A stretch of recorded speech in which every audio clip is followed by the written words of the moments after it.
Hey, everybody, what's going on? Jeff Rager, another episode of the Daily Ticket. This one for Tuesday, November 14th, 2023. Still nice outside. We got about at least week and a half left of good weather. It's a beautiful thing, isn't it? It really is. Beautiful thing as well is urging you to subscribe to the Daily Ticket. Please subscribe, rate, and review. We actually have a contest, a holiday contest that we're going to be doing. More on that tomorrow. We have great giveaways. If you subscribe to the Daily Ticket, you can win fabulous prizes. Tell you all about it on tomorrow's episode of the Daily Ticket. For now, please subscribe. Thank you. Let's get on with the show, though, shall we? Because yesterday we talked about the Lions. They deserve to be talked about. What a freaking awesome win in Los Angeles. I'm still fired up. Yesterday, my blood pressure was very high. Today, I'm a little more calm. Lions are sitting at 7-2. Easy schedule ahead of them. You got to feel fantastic. We've never felt this way about a Lions football team. This team can do special things. Hearing Jim Nantz and Tony Romo talking about their ability to go to the Super Bowl, like, wow, crazy. But we talked Lions yesterday. We'll talk more Lions throughout the week as they get ready for the Chicago Bears at Ford Field. But we have to talk about what really ruled the news cycle the last 3 weeks. And that's the Michigan sign stealing scandal, which has got some resolution, got a little bit of closure, finally saw a game. So Michigan goes on the road. Over the weekend, they played their toughest game of the season, and they beat Penn State 24-15. Let's talk about the game very quickly before we get into the dramatics around the game. All right. Michigan wins 24-15. They're 10-0. Second half rolls around. Penn State doesn't have an offense. J.J. McCarthy threw all of 8 passes. The Wolverines ran the ball 32 times in a row. Now, there was a pass mixed in there. It got brought back for PI. Doesn't count as a pass. So the Wolverines went on the road against the top 10 team with the second best run defense in the entire world and ran the ball on them 32 times in a row. 32 times. They were trolling Penn State. At least in my opinion, they were. Jim Harbaugh, of course, didn't coach in that game because he was suspended. More on that in a second. Sharon Moore coached the game. They answered a couple questions during the game. Michigan fans or anybody else can't say Michigan hasn't played anybody because they finally did, and they beat them by 9 points. Should have been even a wider margin of victory. Maybe if you mixed in a couple passes. People wondered about Michigan's run game. Why aren't they running the football as effectively as last year? Don't worry anymore. Ran for over 200 some yards against Penn State. 32 times in a row. Penn State knew what was coming. Michigan essentially showed Penn State their signs. Penn State couldn't stop them. Like, not at all. So, no need to worry about the run game anymore. No need to worry about Donovan Edwards. Had his best game of the season. No need to worry about Blake Corum. Had his best game of the season. All in all, 9-point victory over the Penn State Nittany Lions. It was a great win. It's an awesome win. And the Wolverines proved with all the drama surrounding the program, they're able to bet. Did you see all the players tweeting out bet? Apparently it means let's go. Well, they were able to go, and they won. And it was a great win. And now they're 10-0. And they have every goal ahead of them. Do whatever they want. Win the Big Ten, go to the CFP, win the national championship. It was a stellar win by Michigan. Now, this is not a Penn State podcast, but I do have to tell you this. If you have a second, go to YouTube, search James Franklin press conference to listen to James Franklin argue with a reporter why he went for a 2-point conversion late in the game, scored a touchdown, pulled it within 9 points. He went for 2. You get it, it's 7, but if you kick the extra point, it's 8. And it's still a 1-possession game, and it gives you a chance to still tie the game and then eventually wins the game. Franklin, because he's a bad coach, I think we know this, decides to go for 2. Down 9. Doesn't get it. 2-possession game. Penn State freaking loses. You got to go YouTube this. Him arguing with the reporter is freaking priceless. And by the way, congratulations to Michigan, too, because they got Penn State's OC fired. Mike Yurcich fired after the game. So Penn State is falling apart. James Franklin is a joke. I think we know this. And Michigan proved that they're not just legit. They're one of the best teams in the country. So we got that out of the way. Right? Right. After the game, Sharon Moore, the acting coach, was interviewed by Fox. I want to play this for you. And then we'll get into the suspension and the Big Ten and all the drama that happened around. But this is Sharon Moore, okay? Listen to the head coach for the day. This is wild. He's very emotional after the win. More congratulations first on the win. To say that this has been a crazy 24 hours for your guys, to win on the road in this environment when there were doubts. Sharon, what does it mean to you? I want to thank the Lord. I want to thank Coach Harbaugh. Fucking love you, man. Love the shit out of you, man. This is for you. For this university, the president, our AD, we got the best players, best university, best alumni in the country. Love you guys. These fucking guys right here. These guys right here, man. These guys did it. These guys did it, man. Talk to him, man. Love you. More congrats. All right, so that's Sharon Moore dropping the F-bomb multiple times on Fox and national TV. And listen, I understand he's fired up. He just won the biggest game of his life. Harbaugh gets suspended. You're going against Penn State. Your whole season's on the line. Everybody wants to win a natty. You lose to the Nittany Lions, you're not going to. Sharon Moore gets thrown into duty. Did a hell of a job. Hell of a job. Ran the ball 32 times. Made Jim Harbaugh proud. Now, you don't have to act like Harbaugh is dead, because that's pretty much what he did. It sounded like Harbaugh was kidnapped by Sharon Moore's media availability after the game. I don't blame him for being emotional. He should be emotional. It's a massive win. He did a hell of a job. But the acting like Jim Harbaugh is a martyr thing is the problem with Michigan right now. See, I have no problem with how anybody chooses to act. I will act how I choose to act myself. But Michigan fans sound foolish right now.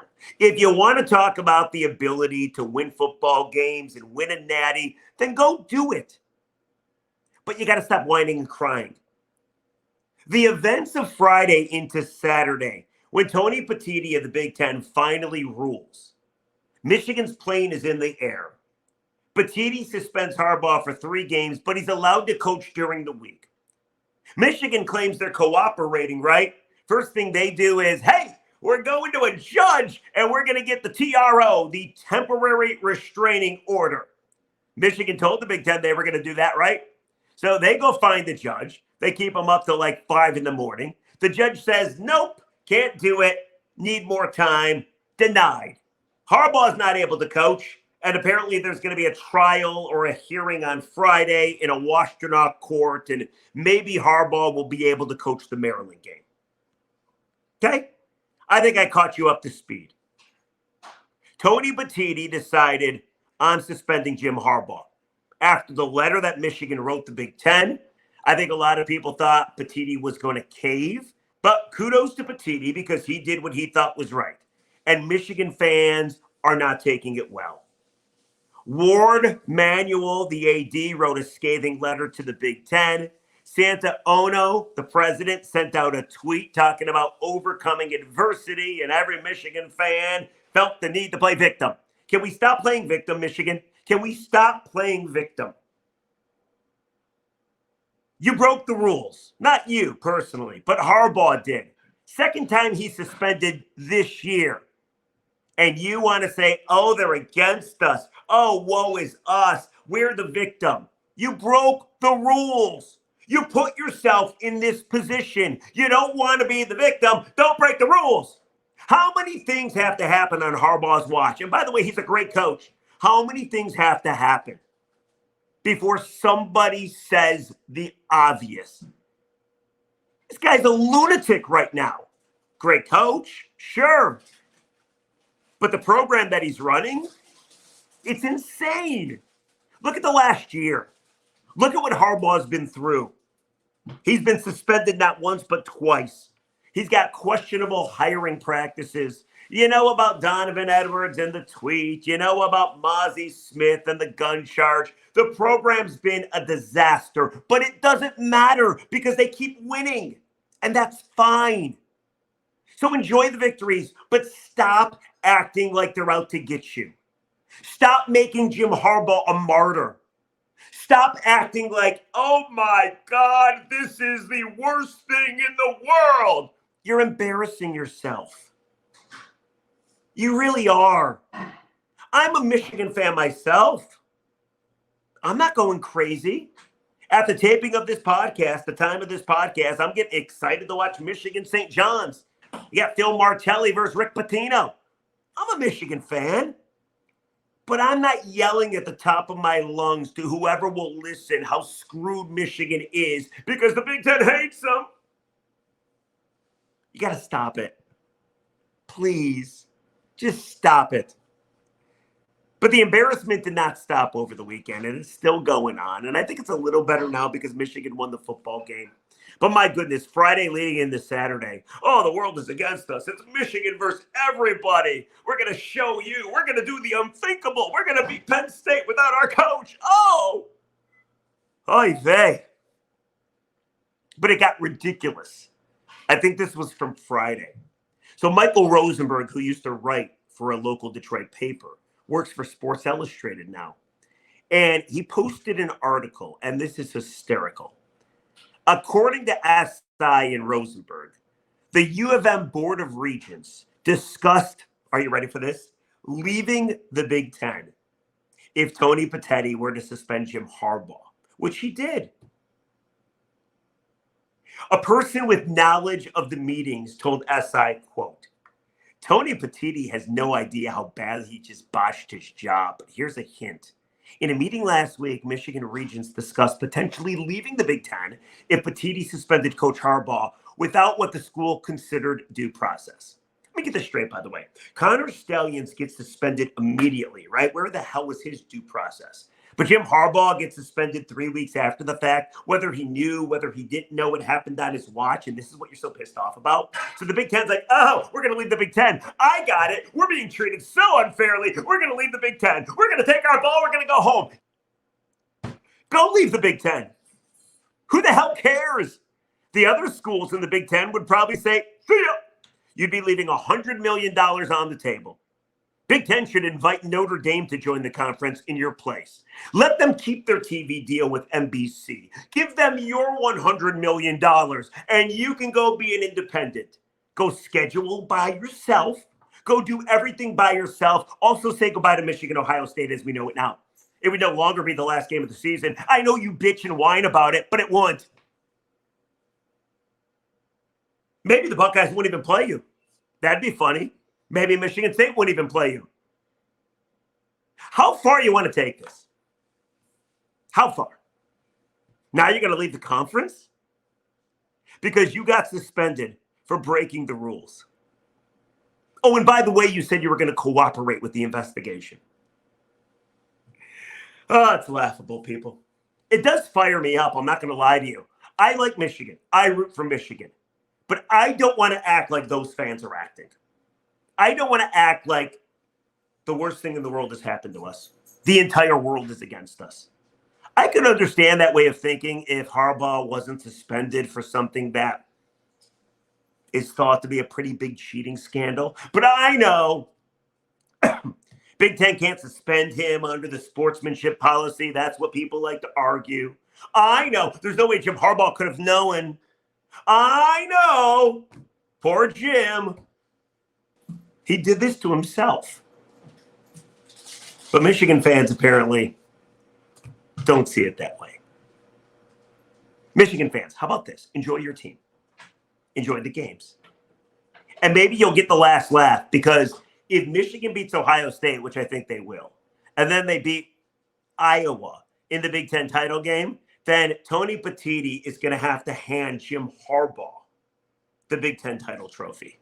That in itself is going to have to kill the Big Ten commish. And then you'll get your last laugh. But until then,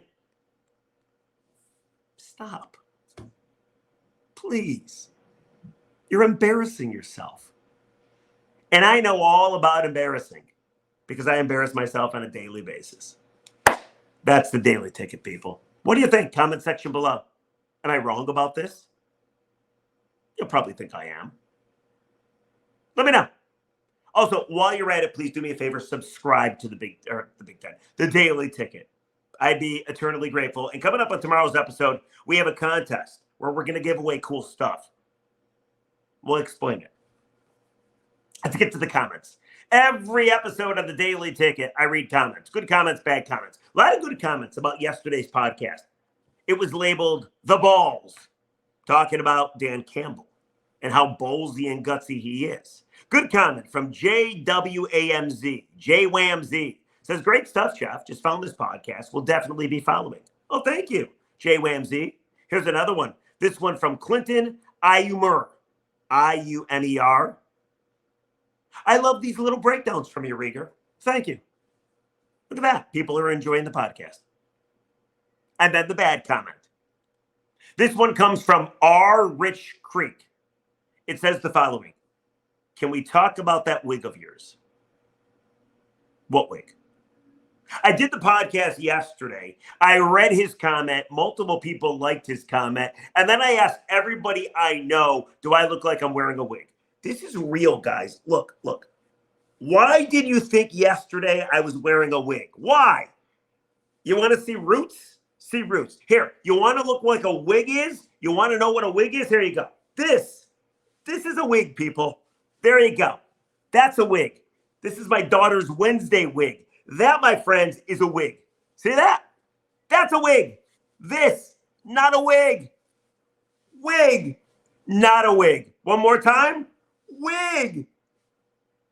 I actually look pretty good, don't I? Maybe I'll grow my hair out. Very itchy. Not a wig. I am not wearing a wig. Look, I am balding. Is that what you want me to tell you? It's obvious.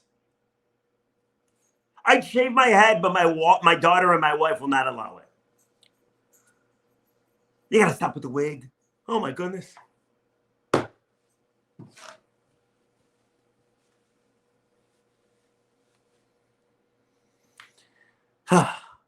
That's the episode of the Daily Ticket. We'll catch you tomorrow. More Lions talk, more Michigan talk. Comment section below. What do you think about these Michigan fans being so dramatic because their coach got suspended? Oh, it's the worst thing in the world. Even though Michigan's probably going to win a national championship. The 30 for 30 on this is going to be exquisite. It's going to be awesome. And I can't wait to watch. We'll catch you tomorrow on the Daily Ticket. I am not wearing a wig.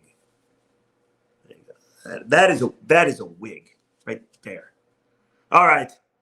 Bye-bye. See you on Wednesday in the Daily Ticket. Enjoy your day, everybody. The weather is gorgeous outside. Go enjoy yourself. See ya.